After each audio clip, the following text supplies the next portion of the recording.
नमस्कार, हरियाणा न्यूज में स्वागत है आपका। मैं हूं आपके साथ केशव कुमार। आज बड़ा दिन है क्योंकि आज बजट का दिन है। तो बजट की अपडेट सबसे पहले आपको देते हैं, उसके बारे में दिन भर बात करते रहेंगे। संसद में सुबह 11 बजे अब बजट आज पेश होना है। तो काउंटडाउन शुरू हो चुका है, केवल 3 घंटे का समय रहता है और उसके बाद बजट पेश करेंगी देश की वित्त मंत्री निर्मला सीतारमण। बतौर वित्त मंत्री चौथी बार बजट पेश कर रही हैं निर्मला सीतारमण। देश का 73वां बजट आज पेश होने जा रहा है। इस बार का बजट भी डिजिटल होगा, यानी कि बही खातों से उठकर डिजिटल बजट पेश कर रही हैं देश की वित्त मंत्री। बजट से पहले जो औपचारिक मुलाकात होती है राष्ट्रपति से, वो भी आज करेंगी। वित्त मंत्रालय से जब वो बाहर निकलेंगी उसके बाद सीधे राष्ट्रपति के पास जाएंगी। राष्ट्रपति से मुलाकात के बाद बजट को कैबिनेट स्वीकृति देता है। ये एक आम प्रोसेस होती है, प्रक्रिया होती है जिसका पालन करना होता है। बजट के बाद फिर नेशनल मीडिया सेंटर में बाकायदा प्रेस कॉन्फ्रेंस होगी और संसद में बजट इस बीच पेश भी किया जाएगा। बजट से हर वर्ग को काफी उम्मीदें हैं। किसानों के लिए बड़े ऐलान की उम्मीद हो सकती है। बूस्टर डोज के लिए भी काफी फंड आवंटित हो सकता है और मुख्य नजर जो इस बजट पर बनाए हुए है वो मिडिल क्लास बनाए हुए है, क्योंकि जो रिच क्लास है उसे टैक्स में रिबेट मिल जाती है, गरीब को सब्सिडी मिल जाती है, लेकिन मिडिल क्लास या कहे जो सैलरी क्लास है उसे सबसे ज्यादा धन सरकार को कर के रूप में, टैक्स के रूप में देना पड़ता है। तो वो टैक्स स्लैब में किस छूट की उम्मीद लगाकर बैठा है। सभी वर्ग अपने अपने हिसाब से उम्मीदें लगाकर बैठा है और ये उम्मीदों का बजट है। प्रधानमंत्री ने भी कहा है कि रफ्तार बढ़ेगी विकास की इस बजट से, देखने वाली बात हो।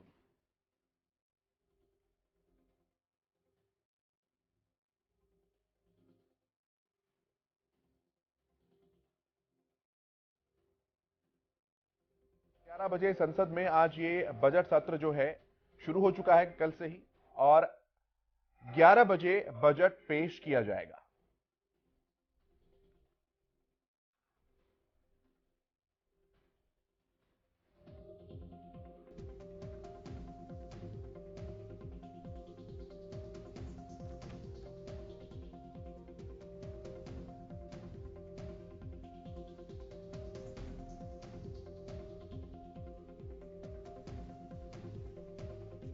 तो आज उम्मीदों का बजट है। निर्मला सीतारमण देश की वित्त मंत्री अपना पिटारा खोलेंगी। सवाल यही है, क्या डूबती अर्थव्यवस्था को सहारा मिलेगा, क्योंकि ग्रोथ रेट की उम्मीद इस बार अच्छी खासी जताई गई है और हर वर्ग जो है अपनी अपनी उम्मीदें लेकर बैठा है इस बजट को लेकर। हमारे संवाददाता प्रदेश भर के अलग अलग हिस्सों में मौजूद हैं, लोगों के बीच मौजूद हैं और वो लोगों से अपडेट जो है वो लगातार ले रहे हैं। अशोक ग्रोवर के पास सबसे पहले चलते हैं। रतिया से हमारे संवाददाता जुड़े हैं। अशोक, क्या कुछ उम्मीदें हैं लोगों को इस बार? देखिए केशव, मैं आपको बता दूं कि जो केंद्रीय मंत्री आज बजट पेश करने जा रही हैं, निर्मला सीतारमण 73वां बजट पेश करने जा रही हैं और आज सदन के पटल पर वह बजट पेश करेंगी 11 बजे। उसको लेकर जो नागरिक है उनको बहुत उम्मीदें हैं इस बजट से। किसानों को उम्मीद है कि इस बजट में उन्हें बीज खाद सस्ता मिले और जो युवा हैं उन्हें अभी शिक्षा में सुधार हो। और दूसरे आम नागरिक है, उनका कहना है कि डीजल पेट्रोल में अगर दाम कम होंगे तो महंगाई कम होगी, जिससे उन्हें बहुत उम्मीदें हैं इस बजट से। मेरे साथ रतिया में कुछ लोग मौजूद हैं, उनसे बातचीत करता हूं कि इस बजट को लेकर उनसे क्या उम्मीदें हैं इस बजट से। हाँ, ये बताएं, आज जो बजट पेश करने जा रही है केंद्रीय मंत्री निर्मला सीतारमण, 73वां बजट ये पेश होगा, किस तरह की उम्मीद है इससे आपको? बजट ऐसा होना चाहिए जिसमें आम जनमानस को सुविधाएं मिले। जो महंगाई हमारी इतनी बढ़ रही है दिन ब दिन, वो कम होनी चाहिए। हमारी महंगाई में जैसे जैसे महंगाई बढ़ रही है वैसे वैसे कुछ कोविड की मार से हमें महंगाई का सामना करना पड़ रहा है। ऐसा बजट होना चाहिए जो सबको सुखदायक हो। हाँ, आप बताएं, आप एक किसान है, किस तरह की उम्मीद है जो आज बजट पेश होने वाला है? हमें सरकार से उम्मीदें हैं। जैसे पहले भी कई बार सरकार ने कहा है कि बीज खाद स्प्रे सस्ती होनी चाहिए और हम उम्मीद करते हैं कि सरकार की जो भी आज बजट पेश करने जा रही है तो अच्छा हो और बढ़िया हो, किसानों को फायदा हो और बीज सस्ते हो और खाद स्प्रे भी सस्ती हो। देखिए, आज जो बजट पेश हो रहा है, सबसे पहले कोरोना काल चल रहा है, दूसरा 5 विधानसभा चुनाव हो रहे हैं, उसके बीच ये बजट आज आ रहा है। किस तरह का बजट होना चाहिए आम नागरिक के लिए, सुविधा मिले जो रसोई तक को लेकर? अच्छा बजट होना चाहिए, आम जनता के लिए सही हो, जो हर व्यक्ति की जेब से ज्यादा पैसा ना निकले, सस्ता हो, हर काम के लिए सही ढंग से, यानी कि हम अपना घर व्यवस्था रसोई सही ढंग से चला सके, ज्यादा बोझ ना डले। हम उम्मीद करते हैं भी यही बजट हमारा होना चाहिए। डीजल पेट्रोल के दाम कम हाँ, डीजल पेट्रोल के भी जो दाम है वो भी कम होने चाहिए, जैसे पहले कम किए थे थोड़ा सा और भी कम करने चाहिए। जैसे आम लोग, गरीब लोग हैं या निम्न वर्ग के लोग हैं, वो भी इससे ठीक ढंग से जीवन व्यस्त कर सके। केशव, जो नागरिक जी। हैं, किसान हैं, उनका कहना है कि अगर डीजल पेट्रोल के दाम कम हो गए तो महंगाई अपने आप कम हो जाएगी। इसको लेकर केंद्र सरकार को ऐसा एजेंडा बनाना चाहिए इस बजट में, ताकि डीजल के जो दाम है वो कम से कम हो सके और लोगों को राहत मिल सके महंगाई से। दूसरी तरफ केशव, सबको यही उम्मीदें हैं कि ऐसा बजट हो जिसमें महंगाई पे लगाम लगे, महंगाई कम हो, ताकि आम नागरिक को कोई दिक्कत न हो। जी केशव। बिल्कुल अशोक, इस बार बाजार पर भी बहुत फर्क पड़ा है कोरोना की मार का, अगर कहीं बीते 1-2 सालों से। पिछले बजट में भी इस तरह की चीजों के प्रावधान किए गए थे, जिसमें बूस्टर एक तरीके से कहीं के दिया गया था बाजारों के लिए। दुकानदार, व्यापारी वर्ग, वो किस तरह की उम्मीद लगाकर बैठा है इस बजट से? मेरे साथ जो कई व्यापारी भी मौजूद हैं, उनसे बातचीत करता हूं कि इस बजट से उन्हें क्या उम्मीदें हैं ताकि उनका व्यापार अच्छा चल सके, क्योंकि व्यापारी है, उनके ऊपर सबसे पहले कोरोना की मार पड़ी है, दुकानों का टाइम टेबल बिगड़ गया है और पीछे भी कोरोना में दुकानें बंद थी और मंदी के दौर से व्यापारी गुजर रहे हैं। उनसे पूछते हैं कि उनको क्या उम्मीदें हैं इस बजट से। हाँ, क्या नाम क्या आपका? मेरा नाम नरेंद्र बजाज है जी। हाँ, ये बताएं, जो ये आज बजट पेश होने जा रहा है, केंद्रीय मंत्री निर्मला सीतारमण बजट पेश करेंगी, क्या उम्मीदें हैं इस बजट से व्यापारी को खासकर? देश में सबसे बड़ी दिक्कत होती है महंगाई की, और महंगाई बढ़ती है टैक्स से। जब मोदी सरकार आई तो सबको ये उम्मीद थी कि टैक्स कम होंगे, एक देश एक टैक्स का नारा लगाया गया था, लेकिन बहुत से टैक्स ऐसे हैं जो ओपन भी हैं, छुपे हुए टैक्स भी हैं, वैट टैक्स भी लिया जाता है, इनकम टैक्स भी लिया जाता है, और भी बहुत सारे टैक्स लिए जाते हैं। एक देश एक टैक्स का नारा दिया था, अगर सब कुछ ही जीएसटी के दायरे में ला दिया जाए तो महंगाई आधी रह जाएगी। महंगाई को कम करने के लिए हमें इस बजट से उम्मीदें हैं कि टैक्सों में बहुत छूट दी जाएगी और सारी जनता इस आज के बजट से खुश होगी, क्योंकि कोरोना काल चला, कोरोना काल से भी महंगाई का पे असर आया और मंदी का दौर रहा, व्यापारी वर्ग बहुत ज्यादा परेशान है। टैक्स में छूट देने से सारा सिस्टम बढ़िया हो जाएगा, हम ये उम्मीद लगाते हैं। जो टैक्स का दायरा है वो और बढ़ाना चाहिए, आपका कहने का मतलब है, ताकि रिटर्न लोग ज्यादा से ज्यादा बढ़ सके। टैक्स के मामले में देखा जाए तो जो इनकम है, पहले तो ये था कि 5 लाख तक इनकम को टैक्स फ्री किया जाता था, अब और भी इनकम होने पर टैक्स कम से कम टैक्स पर फोकस किया जाए। इस बजट में हम ये उम्मीद लगा के चलते हैं कि सब कुछ फोकस ही टैक्स पर किया जाए, कम से कम टैक्स हो और कम से कम ही टैक्स की क्वालिटी हो, तो इससे महंगाई पे लगाम लगेगी। महंगाई को ही हम फोकस सरकार से चाहते हैं कि महंगाई को कम करने का ही फोकस बनाया जाए। आप युवा भी हैं, किस तरह की उम्मीद रखते हैं? मैं ये उम्मीद रखता हूँ कि बजट ऐसा हो जिसमें शिक्षा के, जो हमारे स्कूलों में अब कोरोना काल चला है, जैसे उसमें फीसें हैं वो कम होनी चाहिए, जो बच्चों को सुविधाएं मिल रही हैं, जो उनकी स्टेशनरी की सुविधाएं हैं वो उनके रेट कम होने चाहिए, जो हमारी आम जनमानस की जो जरूरत की वस्तुएं हैं उनके रेट कम होने चाहिए। अभी केशव, आपने लोगों की अलग अलग प्रतिक्रिया सुनी। किसानों का कहना है कि उन्हें बीज खाद सस्ता मिले, ऐसा बजट हो, और जो डीजल पेट्रोल के दाम है वो कम हो, ताकि वह जो फसल अच्छी और महंगाई के दौर से जो लोग गुजरे हैं उन्हें राहत मिले। जी केशव। ठीक है अशोक, आप नजर बनाकर रखिए, दिन भर अपडेट्स हम लेते रहेंगे आपसे। बहुत धन्यवाद आपका इन तमाम बातचीत और जानकारी के लिए। तो लोगों की अलग अलग राय है, लोगों की अलग अलग मांगे हैं। व्यापारी जहां अपने लिए रिबेट मांग रहा है, वहीं युवा को इस बात की उम्मीद है कि रोजगार के अवसर को बनाने वाला बजट कहीं ना कहीं आना चाहिए, सर्विस सेक्टर को बूस्ट देना चाहिए। इस बूस्टर से किसान भी अपने हिसाब से उम्मीद लगाकर बैठा है, व्यापारी वर्ग भी अपने हिसाब से उम्मीद लगाकर बैठा है, और बजट में किसके लिए क्या है इसके लिए थोड़ा सा इंतजार और है। हर पल की अपडेट्स हम आपके साथ दे रहे हैं। उससे पहले हम यही चर्चा कर रहे हैं कि जब बजट आएगा तो क्या कुछ प्रभाव उसका अलग अलग सेक्टर्स पर पड़ेगा। जिस तरह से बूस्टर डोज दी जा रही है कोरोना को हराने के लिए, क्या बजट को भी एक बूस्टर डोज मिलेगी इस देश के, ताकि अर्थव्यवस्था का जो चक्का है वो अपेक्षाकृत और तेज गति से आगे बढ़ सके। सुशील हमारे संवाददाता न्यूज रूम से लगातार हमारे साथ जुड़े हैं। सुशील, क्या कुछ उम्मीदें हैं इस बार बजट से? अगर मैं सर्विस क्लास की बात करता हूं तो, टैक्स पेयर क्लास की बात करता हूं तो क्या लगता है?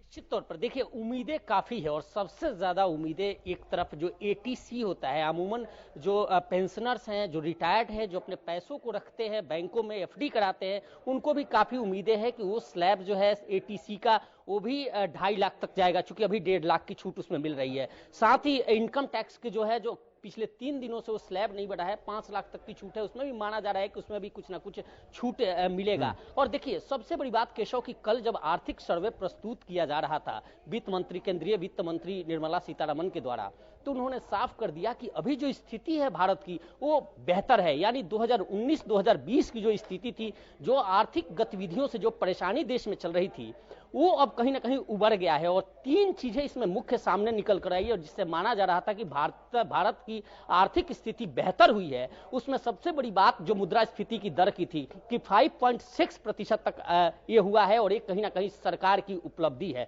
दूसरी जो सबसे बड़ी उपलब्धि के रूप में देखी जा रही है वो टीकाकरण की देखी जा रही है। कितने बड़े लेवल पे जो टीकाकरण हुआ है, तो कहीं ना कहीं आर्थिक सर्वे में ये भी निकलकर सामने आया है। और खुलकर कल ये बात सरकार ने अपना जो आर्थिक सर्वे प्रस्तुत किया जा रहा था, तो उसमें भी यह बात सामने रखी गई कि किस तरह से सरकार ने बेहतर स्थिति में किया है। साथ ही जो तीसरी बड़ी बात थी वो थी विदेशी मुद्रा भंडार। आपको बता दें कि विश्व का चौथा देश भारत बन गया है जिसमें विदेशी मुद्रा भंडार सबसे ज्यादा है।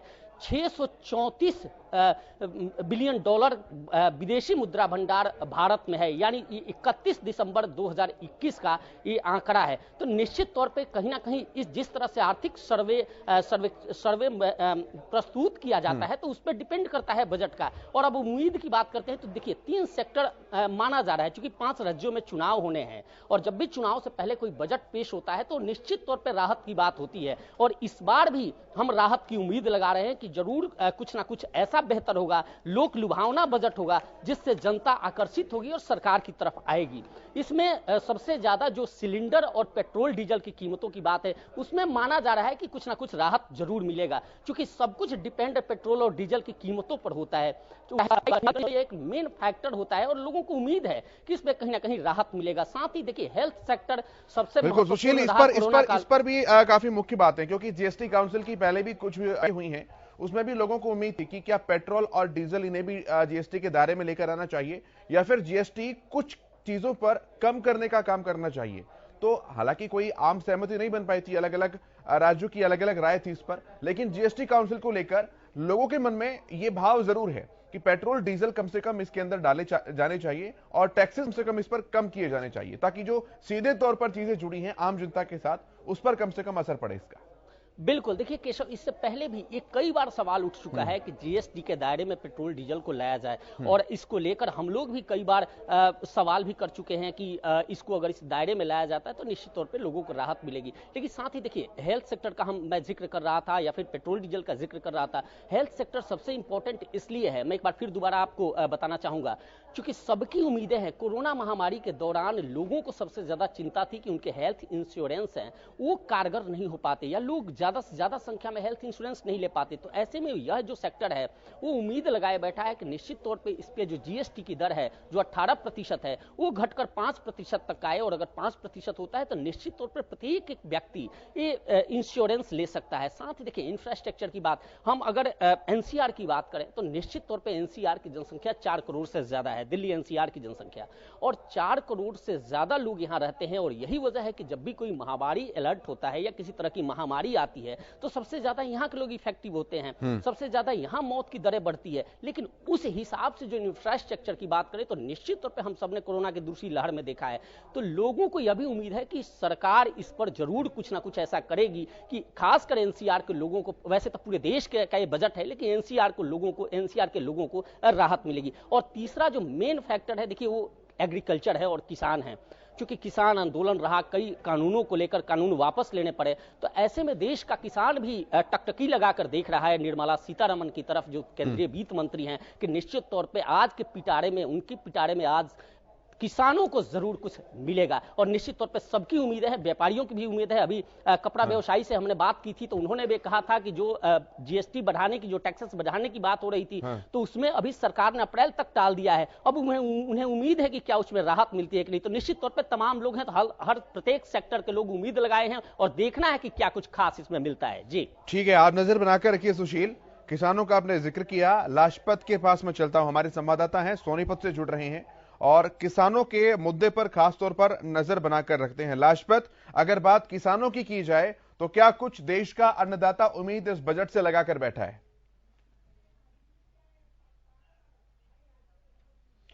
चलिए, संपर्क टूट गया है लाजपत का। रवि के पास में चलता हूं, चंडीगढ़ से रवि कालीरमन हमारे संवाददाता जुड़े हैं। रवि, अगर बात मिडिल क्लास की जाए, देखिए गरीब को मिल जाती है सब्सिडी और अमीर को मिल जाता है रिबेट, लेकिन जो सैलरी क्लास वाला है उसे क्या मिलेगा?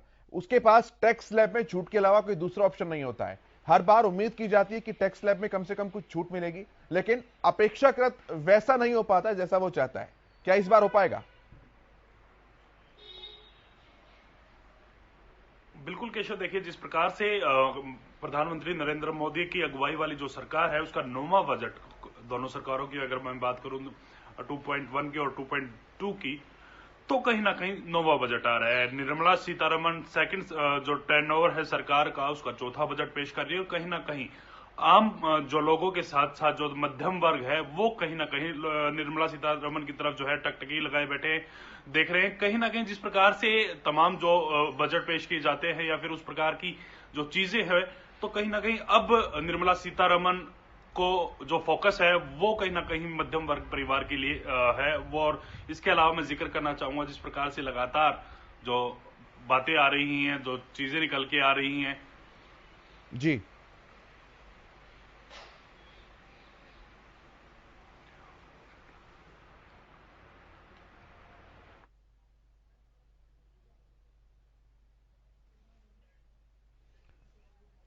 रवि आपकी आवाज नहीं मिल पा रही है, मैं आवाज दुरुस्त करता हूं, फिर वापस मैं आपके पास लौट कर आऊंगा। सुशील हमारे साथ जुड़े हैं। सुशील, मैं यही सवाल आपसे करता हूं, क्या टैक्स स्लैब में कुछ रिबेट इस बार मिल पाएंगी? क्योंकि ये कोरोना का काल जो रहा है, सैलरी या तो लोगों की कम हुई है या फिर बढ़ी ही नहीं है, तो आमदनी रही उतनी की उतनी और खर्चा हर चीज पर बढ़ गया। इसलिए मिडिल क्लास टैक्स में रिबेट चाहता है इस बार के बजट में कम से कम।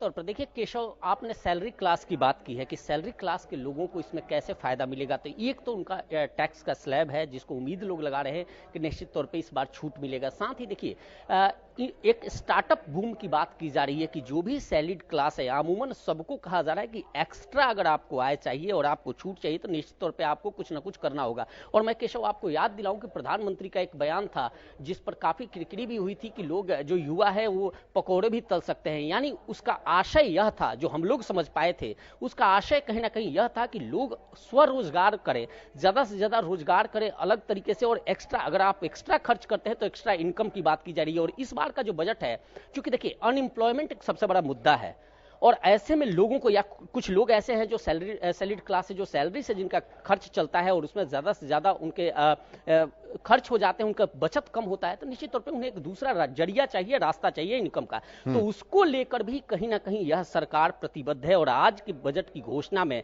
यह भी एक स्वरोजगार किस तरह से ज्यादा संख्या में हो जाए। लोग चाहे क्रिप्टो करेंसी की बात आपने की, मैं आपको कर दूं कि जो सैलरीड क्लास है वो इन्वेस्टमेंट करता है, चाहे म्यूचुअल फंड हो या फिर हमने बिटकॉइन का मामला देखा था, कई ऐसी चीजें जहां लोग बचत कर इन्वेस्ट करते हैं। तो सरकार का फोकस यह भी है कि इन सैलरीड क्लास को जो टैक्स स्लैब के साथ साथ एक दूसरा माध्यम इनके लिए उपलब्ध कराया जाए जहां ये इन्वेस्ट करके बचत कर सके और वहां इनको किसी तरह की क्षति ना हो। तो इस पर भी सरकार का निश्चित तौर पर ध्यान है और ये माना जा रहा है कि इसकी बजट में इसे जरूर इस पर ध्यान रखा जाएगा और इस पर सरकार कुछ ना कुछ जरूर कोई नई रणनीति बनाएगी या नीति बनाएगी, क्योंकि क्रिप्टो करेंसी का मामला अभी चल ही रहा है। साथ ही देखिए सबसे ज्यादा मुझे उम्मीद है, और मैं आपको केशव आपको भी पता होगा कि जब हम लोग देखते थे बजट तो हम रेलवे पर सबसे ज्यादा फोकस करते थे कि रेलवे में इस बार क्या कुछ घोषणाएं हो रही हैं, कौन सी नई ट्रेनें चल रही हैं, सरकार का कितना फोकस था। और कुछ साल पहले तक रेल बजट अलग से आता था, लेकिन अब इसमें आम बजट में ही रेल बजट को कर दिया गया है। और इस बार जिस तरह से इस वर्ष में जो वित्तीय वर्ष बीत रहा है उसमें 1,10,000 करोड़ का नुकसान रेलवे को हुआ है। और निश्चित तौर पे सबसे ज्यादा फोकस, चूंकि एक बड़ा विभाग है, 16 लाख से ज्यादा कर्मचारी इसमें कार्यरत हैं, तो निश्चित तौर पे इनको लेकर भी सरकार इसकी किस तरह से इस घाटे को मुनाफे में बदला जाए और क्या क्या हो सकता है, इसको लेकर भी सरकार कुछ ना कुछ निश्चित तौर पे अलग से लाएगी।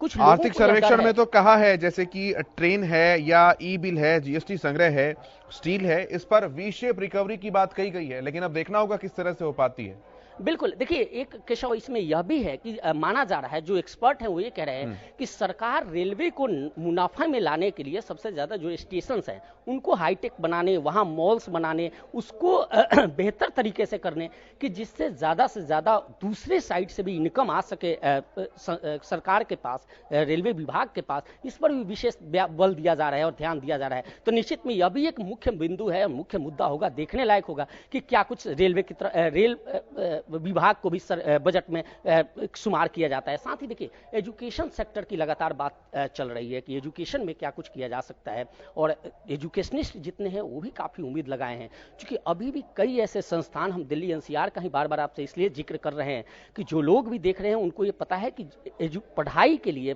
कंपटीशन एग्जाम के लिए सबसे ज्यादा लोग दिल्ली एनसीआर का रुख करते हैं, यहाँ आते हैं।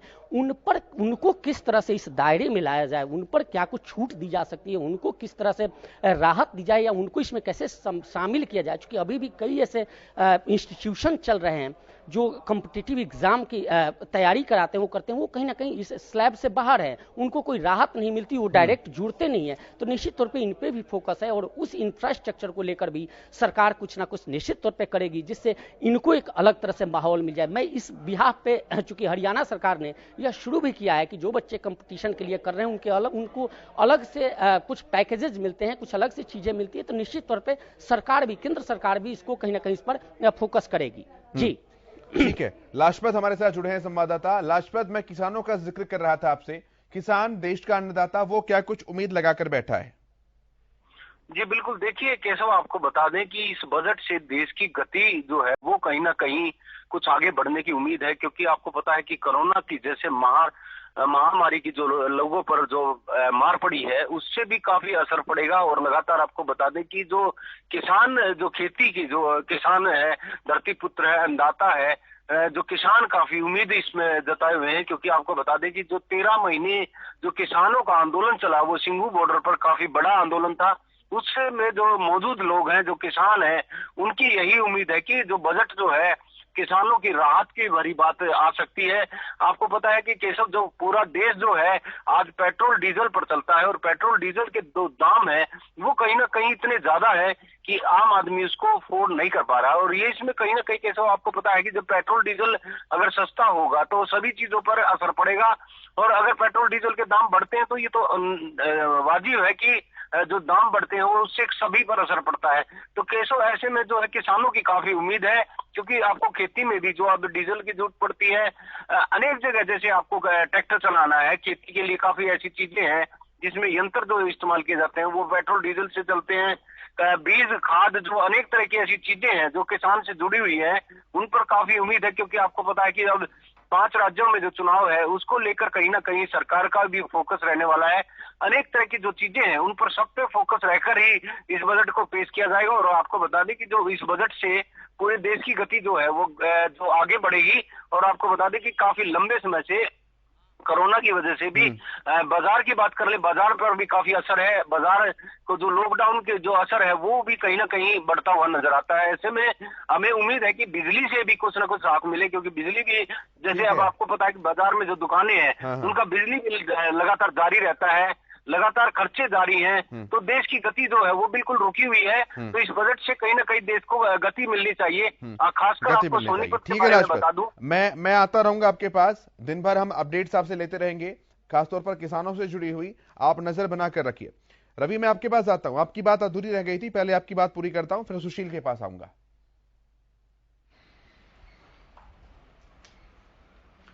बिल्कुल केशव, देखिए जो 9वां बजट है मोदी सरकार का वो निर्मला सीतारमण आज पेश करेंगे, और इस बजट में तमाम क्षेत्र हैं, तमाम जो वर्ग हैं वो उम्मीद लगाए बैठे हैं। खासकर मैं बात करूं किसान सेक्टर की, किसान जो है सबसे ज्यादा उम्मीद लगाए हुए हैं, क्योंकि लगातार माफ कीजिएगा, मोदी सरकार की तरफ से लगातार कहा जा रहा था 2022 तक जो है किसानों की आय दोगुनी कर दी जाएगी। तो कहीं ना कहीं सबसे ज्यादा फोकस जो है किसानों की तरफ हो सकता है इस बार। माफ कीजिएगा, इस बार का जो बजट सत्र है वो सबसे कहीं ना कहीं किसानों की तरफ रहने के आसार भी नजर आते हैं। और इसके अलावा जिस प्रकार से मोदी सरकार लगातार जिस प्रकार से सत्ता में वो आए थे और लगातार वादे किए जा रहे थे कि बेरोजगार जो मुक्त है वो भारत किया जाएगा, करोड़ों रोजगारी हर साल जो है वो प्रोड्यूस की जाएंगी या फिर लगातार लोगों को रोजगार दिया जाएगा। तो ऐसे में कहीं ना कहीं पिछली जो इस बार का जो बजट है जो कोविड के जो वेव थे उनके बाद आ रहा है। कहीं ना कहीं 2021 की बात करें तो उसमें भी जो है शुरुआती दौर में जो है कोविड का भयंकर रूप देखा और लगातार लॉकडाउन रहा। ये कोविड का भयंकर रूप जो है यही लोगों के मन में सवाल पैदा कर रहा है कि बहुत सारी चुनौतियां होंगी। सुशील, मैं आपके पास आता हूं। देखिए, इंडस्ट्रियल ग्रोथ रेट जो है इस साल का रहा, आर्थिक समीक्षा में बताया -9.6 है, यानी कि उद्योग धंधे ठप हैं। सर्विस सेक्टर की बात करते हैं, सर्विस सेक्टर का ग्रोथ रेट -8.8 है, यानी कि सर्विस सेक्टर में भी पूरा ठप तामझाम पूरा पड़ा हुआ है। इसलिए सरकार के सामने चुनौती बहुत बड़ी है। हौसले अच्छे हैं, बहुत अच्छी बात है, विजन अच्छा है, बहुत अच्छी बात है, लेकिन चुनौती भी कोई छोटी नहीं है। सुशील, बिल्कुल, देखिए आपने इंडस्ट्री की बात की है, अभी आप आंकड़े बता रहे थे केशव। मुझे याद है कि सबसे ज्यादा इस कोरोना काल में प्रभावित कोई सेक्टर हुआ है तो वो सेक्टर टूरिज्म का सेक्टर हुआ है। बिल्कुल, आपने भी देखा होगा जितने ट्रेवल एजेंट हैं या फिर जो ट्रेवल्स का काम करते हैं, होटल्स हैं या फिर टूरिज्म सेक्टर है, बिल्कुल बंद है और अभी तक इसका असर दिख रहा है कि सब जगह ताले लगे हुए हैं। कई लोग बिल्कुल इससे काफी नुकसान उन्होंने उठाया है और ऐसे में माना जा रहा है, उनको उम्मीद है कि सरकार इस पर जरूर या तो कोई स्पेशल पैकेज का ऐलान करेगी या फिर उन्हें कोई राहत देगी। आपको बता दें कि विश्व में 27वां स्थान 27th पोजीशन इंडिया का है टूरिज्म के लिए, कि लोग विदेशी सैलानी सबसे ज्यादा यहाँ आते हैं और पूरे विश्व में अगर 206 देशों की बात करें तो उसमें 27वां स्थान भारत का है जहां लोग आते हैं घूमने फिरने के लिए। लेकिन इस कोरोना काल में सबसे ज्यादा वो मार झेले हैं और वहां पे उससे जुड़ी हुई जितनी भी आर्थिक गतिविधियां हैं, चाहे लोग हों चाहे व्यवसायी हों, वो सारे सेक्टर सभी सेक्टरों पर इसकी मार पड़ी है और वो धाराशायी हुए हैं। तो निश्चित तौर पे उन लोगों को भी बहुत ज्यादा उम्मीद है कि सरकार इस पर राहत का ऐलान करेगी और खासकर जो होटल्स हैं, जो होटल्स में जो कमरे हम बुक करते हैं उस पर जो रियायत की बात होती है तो उसमें भी कहीं ना कहीं लोगों को उम्मीद है कि सरकार इस पर रियायत देगी। साथ ही अपने इंडस्ट्री की बात की, देखिए कोरोना काल के दौरान कुछ इंडस्ट्रियों को राहत मिली, यानी पूर्ण रूप से तो ठप नहीं हुए, कुछ न कुछ तो उनको नुकसान है कि एक जो गुरुग्राम का GIA है, गुरुग्राम इंडस्ट्रियल एसोसिएशन, उन्होंने एक पत्र भी लिखा था। पत्र लिखकर डिमांड किया है कि जो उनको नुकसान हुआ है उस नुकसान को से उबरने के लिए उनको सरकार कोई ना कोई राहत जरूर दे। खासकर MSME सेक्टर की बात करें तो उन लोगों को भी काफी खासा उम्मीद है इस बजट से। निश्चित तौर पे इसके बाद देखिए केशव, जो सबसे दूसरा जो फील्ड है जिसके लोगों को सबसे ज्यादा उम्मीद है वो है इलेक्ट्रॉनिक डिवाइसेस की। 16 अरब का पिछले साल का आंकड़ा आपको बताएं तो 16 अरब का निर्यात भारत से हुआ है केवल इलेक्ट्रॉनिक डिवाइसेस के, और उसमें लोगों को उम्मीद है, इस इंडस्ट्री के लोगों को उम्मीद है, चूंकि कोरोना काल में सबसे ज्यादा मोबाइल या फिर हैंड बैंड की बात करें या फिर वॉचेज की बात करें या फिर इलेक्ट्रॉनिक डिवाइसेस की बात करें जिसका सबसे ज्यादा उपयोग हुआ है, तो निश्चित तौर पे इन लोगों को भी उम्मीद है कि कस्टम ड्यूटी में सरकार कहीं ना कहीं इनको छूट दे दी, रियायत देगी। और बच्चों की पढ़ाई भी अब ऑनलाइन हो रहे हैं तो निश्चित तौर पे मोबाइल को लेकर, मोबाइल फोन को लेकर, स्मार्टफोन को लेकर लोगों को काफी खासा उम्मीदें हैं कि सरकार इस पर भी करेगी। जी निश्चित तौर पर मैं रवि आपके पास आता हूं। आंकड़े निश्चित तौर पर चिंताजनक रहे, लेकिन जिस जीडीपी की दर को लेकर बात चल रही थी वो जीडीपी की दर इस बार संतोषजनक रही। देखिए पिछली बार की बात करें तो कहां नेगेटिव में, और इस बार पूरा वी शेप रिकवरी की है और वी शेप भी अच्छी खासी रिकवरी है। -7.7 से 11 तक पहुंचना तकरीबन 18% की रिकवरी को कम नहीं कहा जा सकता है।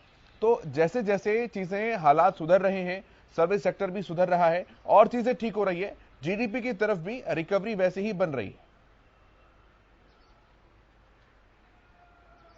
बिल्कुल केशव, देखिए बिल्कुल लाजमी बात है कहीं ना कहीं जिस प्रकार से जो कोरोना काल में तमाम जो फैक्ट्रियां बन रही, तमाम जो इंडस्ट्रियां बन रही, तमाम जो व्यापार था वो ठप हो गया था। तो ऐसे में कहीं ना कहीं जीडीपी जो है वो माइनस में गई। और ऐसे में कहीं ना कहीं जिस प्रकार से तमाम जो चीजें खुली हैं, जिस प्रकार से लगातार जो ग्रोथ हो रही है, लोग अपने व्यवसाय की तरफ दोबारा से जुड़ रहे हैं या फिर तमाम जो काम धंधे वो दोबारा से शुरू हुए, तो ऐसे में कहीं ना कहीं वी शेप रिकवरी, बिल्कुल सही कहा आपने, वी शेप रिकवरी जो है वो फिलहाल हुई है। और इसके साथ साथ मैं पिछले बजट के और इस बजट की जो अनुमान है वो भी आपसे साझा करने जाऊंगा। कुछ आंकड़े हैं मेरे पास। पिछला बजट जो था करीब सरकार ने 34,83,000 करोड़ का रुपए का जो है वो रखा गया था। और इसके अलावा मैं बात करूं अलग अलग सेक्टर्स की, तो कहीं ना कहीं रक्षा जो के लिए जो बजट था वो 3,47,000 करोड़ रुपए के आसपास का था। और पेंशन की अगर बात करें तो 1,89,328 करोड़ के आसपास। और कहीं ना कहीं कृषि की मैं बात करूं, क्योंकि लगातार एक साल से आपने भी देखा तमाम जो किसान थे वो धरने प्रदर्शन कर रहे थे, अपनी मांगे को लेकर जो है 3 कृषि कानून जो थे उनको हटवाने की मांग कर रहे थे। उसके अलावा एमएसपी की बात कर रहे थे। ऐसे में तो पिछला जो कृषि से संबंधी जो था उसमें करीब 1,48,301 करोड़ के आसपास का जो पूरा था जो बजट था वो था। तो अब कहीं ना कहीं इस बजट को कैसे आगे बढ़ाया जाएगा या कितना इसमें और इजाफा किया जाए कि तमाम जो लोग हैं वो खुश हो जाए। या फिर एमएसपी की बात कर रहे हैं तो तमाम फसल ना सही कुछ फसलें एमएसपी पर खरीदी जा सके, या फिर किसानों की जो सब्सिडी वाले यंत्र हैं उनमें सब्सिडियां दी जा सके, या फिर और जो रियायतें हैं किसानों को जो दी जा सकती है उसको वो दी जा सके। और ऐसे में कहीं ना कहीं मैं कुछ आंकड़े और आपको बताना चाहूंगा। 2021-22 के बजट के रिवेन्यू डिफिसिट की अगर बात करें तो 11,40,576 करोड़ रुपए के आसपास का था। और अगर ऐसा रेवेन्यू डिफिसिट कुल जीडीपी का 5.1 होगा और जो निर्धारित 5% डेफिसिट के दायरे में हुआ, तो ऐसे में सरकार की कोशिश साल 2022-23 के बजट में 4 से 5% के बीच लाने की उम्मीद जो है वो जताई जा रही है। और कहीं ना कहीं जो पूरे आंकड़े हैं वो आंकड़े इस बार जो है कहीं ना कहीं जो भारत का जो इस बार का जो बजट है, इस देश का इस बार का जो बजट है वो कहीं ना कहीं पिछले साल के मुताबिक अच्छा होता हुआ नजर आ रहा है। कहीं ना कहीं तमाम क्षेत्रों को साधने का प्रयास किया जाएगा, खासकर रक्षा क्षेत्र में भी इसमें इजाफा किया जा सकता है।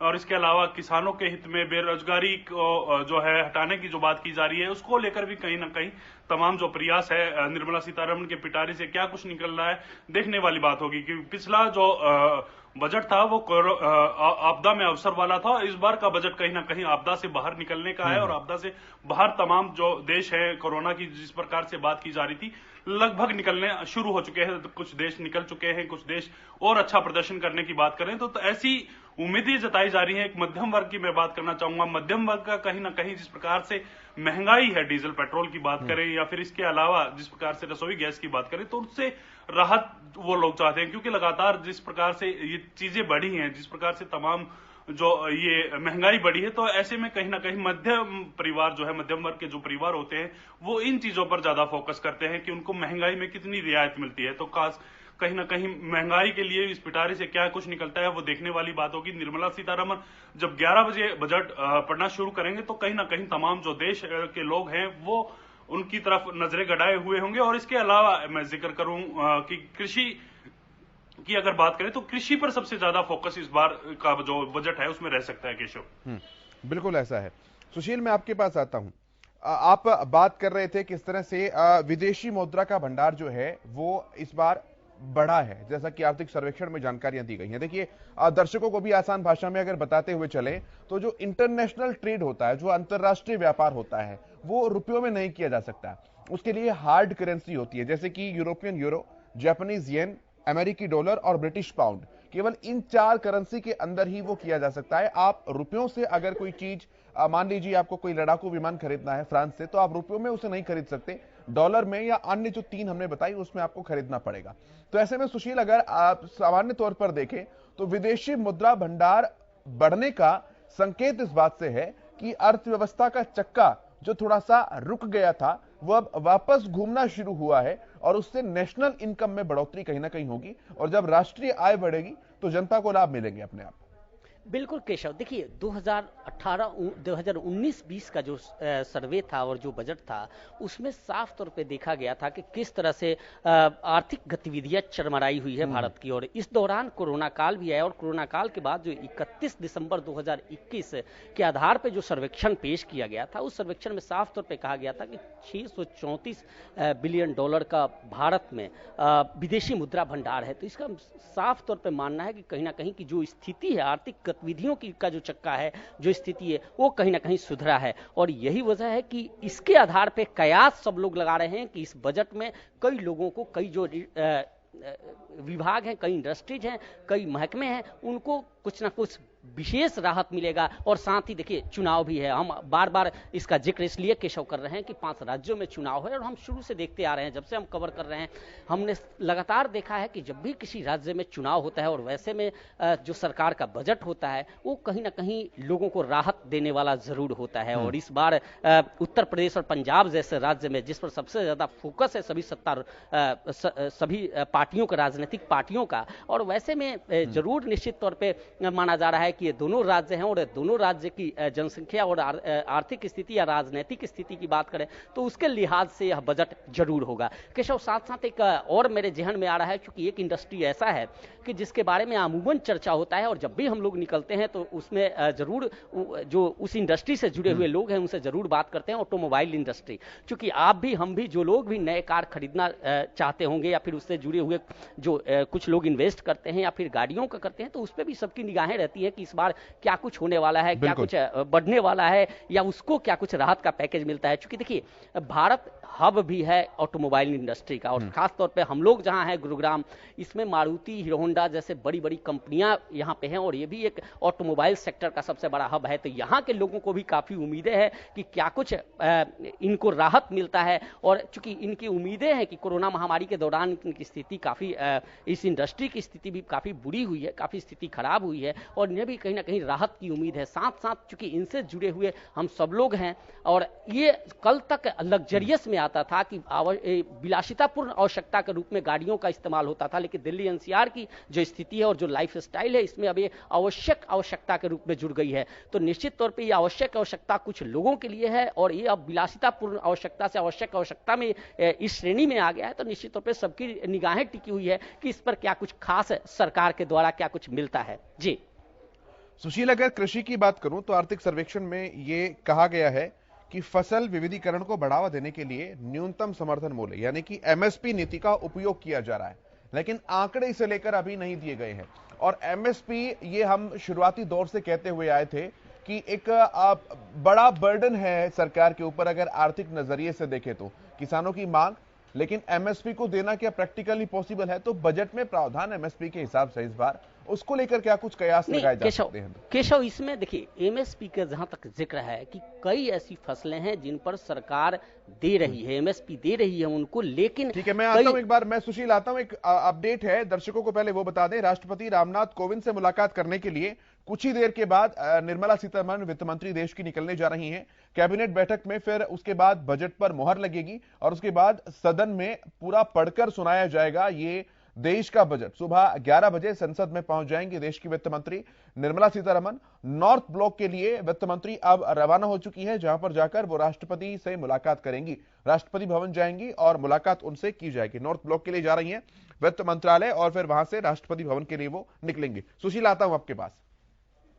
बिल्कुल, निश्चित तौर पे देखिए आपने एमएसपी की बात की थी, तो एमएसपी को लेकर जब किसान आंदोलन भी कर रहे थे, सरकार भी कह रही थी कुछ फसलें हैं जिन पर एमएसपी सरकार दे रही है, यानी उनकी उस पे सरकार काम की है, परंतु जो किसान हैं, जो लोग हैं, वो सभी फसलों को एमएसपी के दायरे में लाने की बात कर रहे थे, जिसको लेकर सरकार के बीच में, सरकार और किसानों के बीच में पेच भी फंसा था और निश्चित तौर पर उस पर सहमति नहीं बन पा रही थी। तो अब इसमें देखना है कि उसको लेकर क्या कुछ शामिल करेंगे। हालांकि देखिए देखिए जो मेरा मानना है, जो एक्सपर्ट हैं, जो किसान हैं, उनका जो मानना है उसके मुताबिक जो कृषि संबंधित सरकार जो कुछ राहत देने जा रही है उसमें पार्टनरशिप पर विशेष बल दिया जाएगा। यानी कई ऐसी कंपनियां हैं जो अपने हिसाब से फसल चाहती हैं तो वो किसानों के साथ पार्टनरशिप कर सकती हैं और उनकी लागत पे, कंपनियों के लागत पे उनसे वो खेती वो फसल उगवा सकती हैं, कर सकती हैं और उसका भरपाया, अगर नफा नुकसान का जो भरपाया है वो कंपनियों का होगा। चूंकि ये चीजें लागू भी किया गया है। अभी देखिए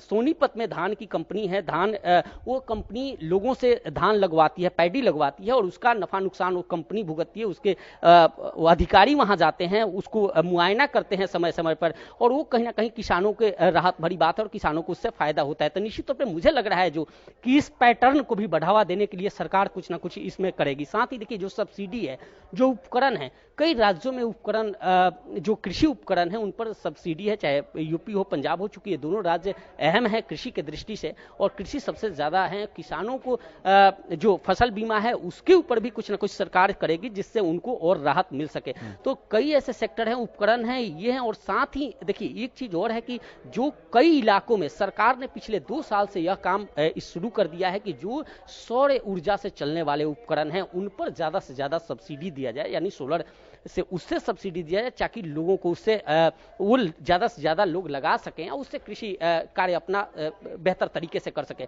तो मुझे लग रहा है कि उस पर भी सरकार ध्यान देगी, चाहे वो सोलर पंप की बात हो या फिर जो सोलर से चलने वाले उपकरण है उस पर भी सरकार कुछ ना कुछ उसको इंट्रोड्यूस करेगी और उसमें कुछ पॉलिसी इस आम बजट में निकल कर आएगी। जी, आंकड़ों में सुधार सुशील हुआ है, लेकिन एक आंकड़ा जो आर्थिक समीक्षा, क्योंकि जब तक बजट नहीं आ जाता हम समीक्षा की समीक्षा तरह से कर सकते हैं।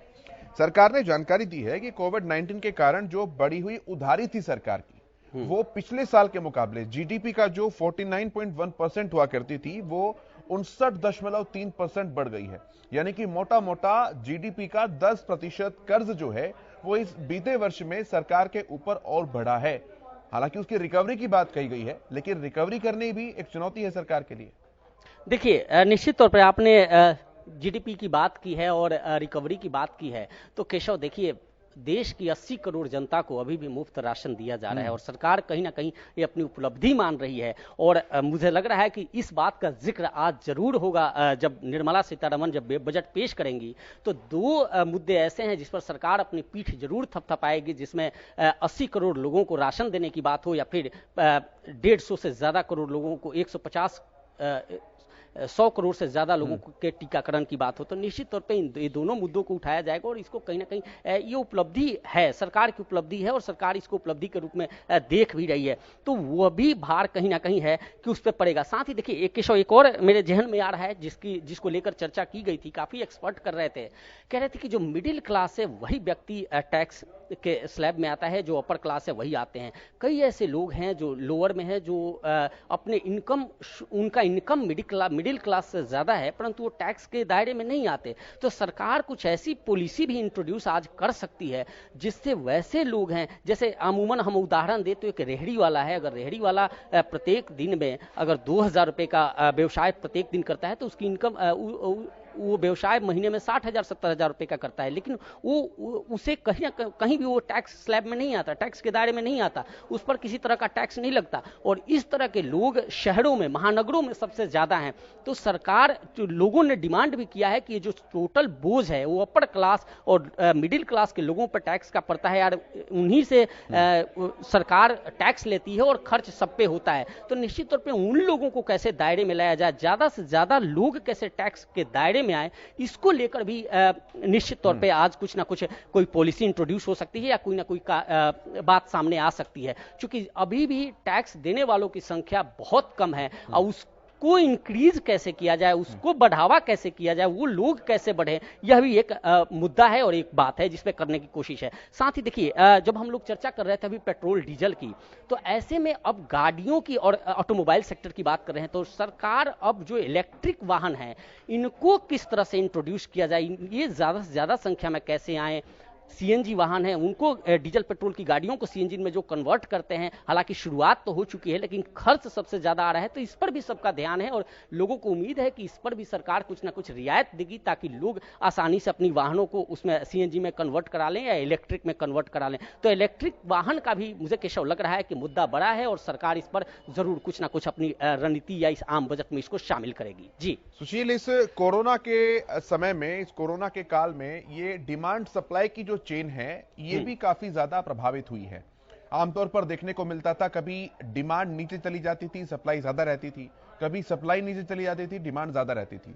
लेकिन इस बार ऐसा हुआ कि डिमांड और सप्लाई दोनों की ही चेन जो है वो नीचे गिरी। लोगों की परचेजिंग पावर कम हो गई, हाथों में पैसा जो है वो नहीं रहा और इसके कारण जो अब मार्केट में इन्वेस्ट करने की क्षमता है वो कम हुई। सरकार एक तरफ तो कह रही है कि लिक्विडिटी का फ्लो जो है वो बराबर रहा, लेकिन अगर प्रैक्टिकली बाजारों में जाकर दुकानदारों से पूछते हैं, व्यापारियों से बात करते हैं, तो वो कहते हैं कि पैसे का लेन देन जो है अपेक्षाकृत बहुत ज्यादा कम हुआ है। तो इस डिमांड सप्लाई की चेन को मेंटेन करना ये भी एक चुनौती के तौर पर ही देखा जाना चाहिए। बिल्कुल, देखिए केशव, आप जब बात कर रहे थे डिमांड सप्लाई की तो मुझे, मेरे चेहरे पे मुस्कान थी और मैं ये सोच रहा था, मुझे याद आ रहा था कि वो कोरोना काल के दौरान ऑक्सीजन की और हॉस्पिटल में बेड की, कि किस तरह से उस वक्त डिमांड कितना हाई था और लोग कितने सब कुछ करने के लिए तैयार थे, अपनी गाढ़ी कमाई करोड़ों खर्च कर रहे थे और वो चाह रहे थे कि उन्हें कुछ उसमें उन्हें ऑक्सीजन सिलेंडर मिल जाए या फिर उन्हें अस्पताल में बेड मिल जाए। लेकिन वो बिल्कुल वहां देखने को मिला कि किस तरह के हालात रहे। सेम सेक्टर देखिए, हर जगह पे जब सप्लाई बढ़ती है वहां कि जब खरीदार कम हो जाते हैं, जब कोरोना काल में सबकी आर्थिक स्थिति खराब हो गई और देखिए केशव, उस वक्त की एक मेंटालिटी भी लोगों की थी कि पता नहीं कि ये काल कब तक चलेगा, ये महामारी का काल कब तक चलेगा, वो कैसे जीवित रहें। तो जिसके पास भी लिक्विडिटी ऑफ कैश था, जिसके पास भी थोड़ा बहुत पैसा था, वो खर्च करने के लिए राजी नहीं था। यानी सब कुछ जो भी आवश्यकताएं थी लोगों ने अपनी सीमित कर ली थी, घरों में सिमट गए थे और लोग जो भी उनके पास कैश था उस पर वो कहीं ना कहीं उसको अपने पास रखते थे और खर्च कम करते थे। यही वजह था कि कई चीजें जो थी जिसकी सप्लाई बढ़ गई थी और वे लोग उसको उपयोग करना कम कर दिए थे और कई ऐसी वस्तुएं थी जिनका सप्लाई कम था, जिनकी डिमांड्स बढ़ गई थी। तो निश्चित तौर पर इस पर भी, यह भी एक मेन फोकस का विषय है और यह देखना है कि इस पर क्या कुछ मिलता है, करते हैं। जी बिल्कुल। जो मुख्य आर्थिक सलाहकार है वी अनंत नागेश्वरन, उनका पहला बजट है ये, तो उस पर भी कुछ निगाहें हैं क्योंकि आमतौर पर समन्वय देखने को मिलता है। मोदी सरकार का 10वां, निर्मला सीतारमण का 4था और नागेश्वरन का पहला।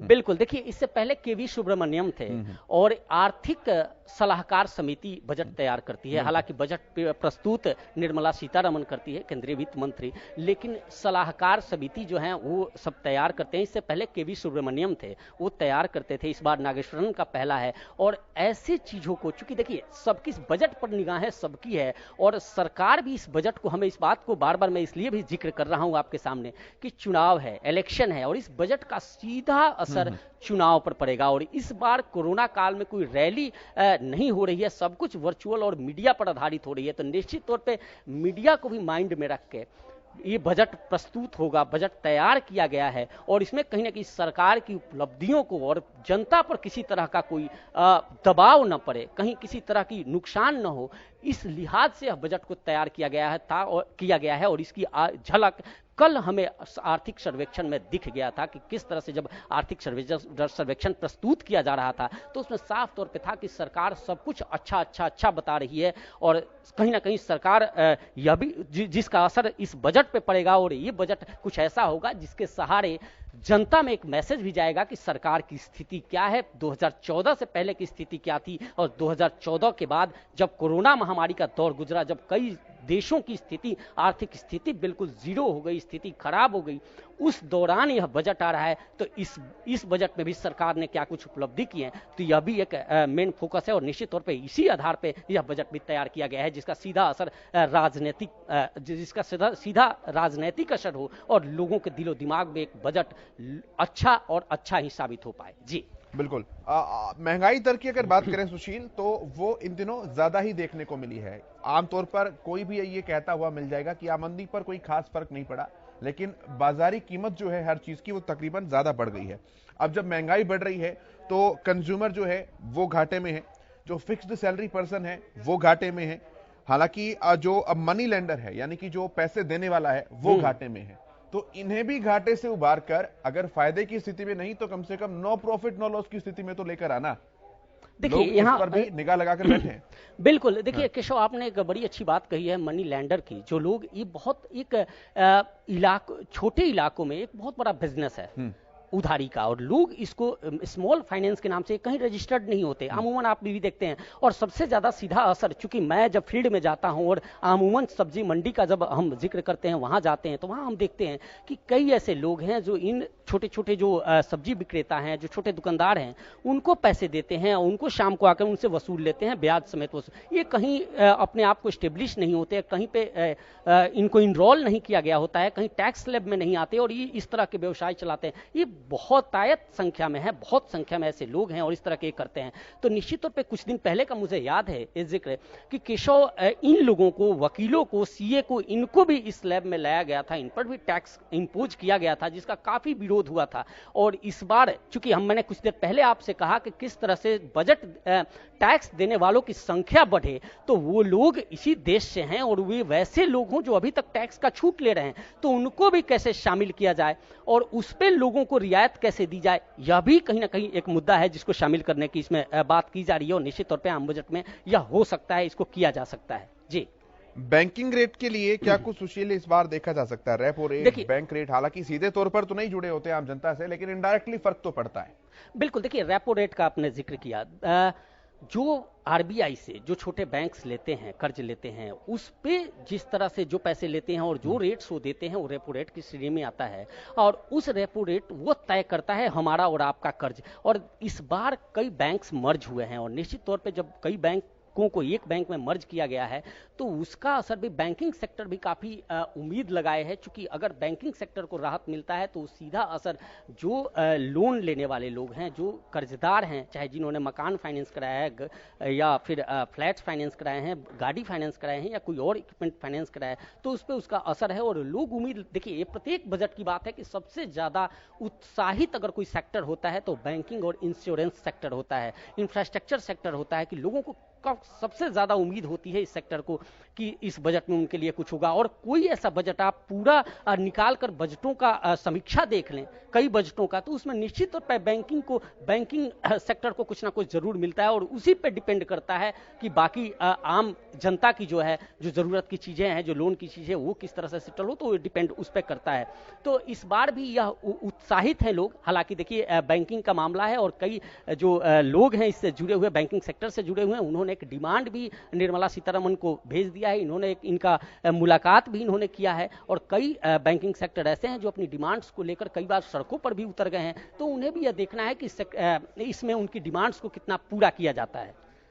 फिस्कल डेफिसिट को लेकर क्या कुछ अनुमान है सुशील इस बार? ये घाटे जो हैं सरकार के खाते में लिखे हुए, भर पाएंगे क्या? देखिए घाटे कोई ये पहला वाकया नहीं है कि जब घाटे में सरकार सवाल लेकिन हर बार पूछे जाएंगे सुशील घाटे के। बिल्कुल, जी जी, बोलिए बोलिए। बिल्कुल, देखिए आपने सही कहा कि ये चला आ रहा है, ये साइकिल चला आ रहा है घाटों का, और अभी तक हमें जो एक्सपर्ट बताते हैं, जो लोग बताते हैं, उसके मुताबिक जब भी बजट आता है तो कोशिश की जाती है, लेकिन किसी न किसी राज्य में इलेक्शन हो या फिर सरकार की कुछ मजबूरियां होती हैं जिसको लेकर इसको इंपोज नहीं की जाती है। या कई बार तो हमने देखा है कि कितना भी अच्छा बजट हो, उसको लेकर या कोई सरकार उस घाटे की भरपाई की जैसे ही बात करती है तो सरकार, जो विपक्ष है, जो दूसरे लोग हैं, वो तरह तरह के आरोप और आलक्षण उन पर लांछन शुरू हो जाता है, और जिस वजह से हम लगातार देखते हैं कि सरकार को फैसले वापस लेने होते हैं। तो इस बार भी घाटा भरपाई की बात तो मुझे लग रहा है कि करके केशव बड़ा बेईमानी होगी ये बात करना कि नहीं सरकार इसको कर पाएगी, कवर कर पाएगी। देखना यह है कि इस बजट में जो बाकी सेक्टर्स है, जिन सेक्टर्स को उम्मीद है और उन सेक्टर्स को लेकर सरकार क्या कुछ देती है, ये तो बजट पेश होने के बाद ही इसका जब समीक्षा आप करेंगे और हम लोग देखेंगे तब पता चलेगा कि सरकार क्या महंगा क्या सस्ता। केशव, एक और सवाल मेरे जहन में है, चूंकि अमूमन हमने कोरोना काल में देखा और हमने देखा कि सबसे ज्यादा इंपॉर्टेंट जो इंपोर्टेड शराब है, वाइन है, उसको लेकर भी कई लोगों ने सरकार से डिमांड, ये बड़ी हास्यास्पद लेकिन बिल्कुल कड़वा सत्य है कि सरकार से यह भी डिमांड की गई है कि जो इंपोर्टेड वाइन है उनको लेकर सरकार उस पर भी कुछ ना कुछ करे। हालांकि प्रत्येक बजट में शराब महंगी की जाती है, सिगरेट महंगी की जाती है, जो भी मादक पदार्थ हैं उन पर महंगाई आती है और इस बार भी माना जा रहा है। लेकिन इस बार कुछ संगठन ने सरकार से भी अपील की है कि जो वाइन है इनको भी सस्ता किया जाए और खासकर जो विदेशी शराब है उस पर भी सरकार कुछ उनकी जो ड्यूटीज हैं उनको कम करे। तो देखना, देखिए यह भी एक सेक्टर है, इसलिए कि कई ऐसे दर्शक बिल्कुल, और आबकारी एक बहुत बड़ा जरिया है सरकार के राजस्व बटोरने का, हम इसको नकार नहीं सकते। ठीक है सुशील, हम दिन भर नजर बनाकर रखेंगे इसके ऊपर, लगातार समीक्षा भी हम करते रहेंगे। लेकिन 2 घंटे का समय अब बचा है नॉर्थ ब्लॉक के लिए। वित्त मंत्री निकल चुकी हैं, राष्ट्रपति से मुलाकात करेंगी, कैबिनेट की मोहर लगेगी, उसके बाद संसद में पूरा बजट पढ़कर सुनाया जाएगा। लोग तो ये भी नजर लगाकर बैठे हैं कि 2 बार का रिकॉर्ड क्या इस बार भी देश की वित्त मंत्री तोड़ेंगी बोलने का, क्योंकि लंबा चौड़ा बजट निश्चित तौर पर होने वाला है। नजर लगातार बनाए हुए। मेरे साथ इतना ही, आप देखते रहिए हरियाणा न्यूज।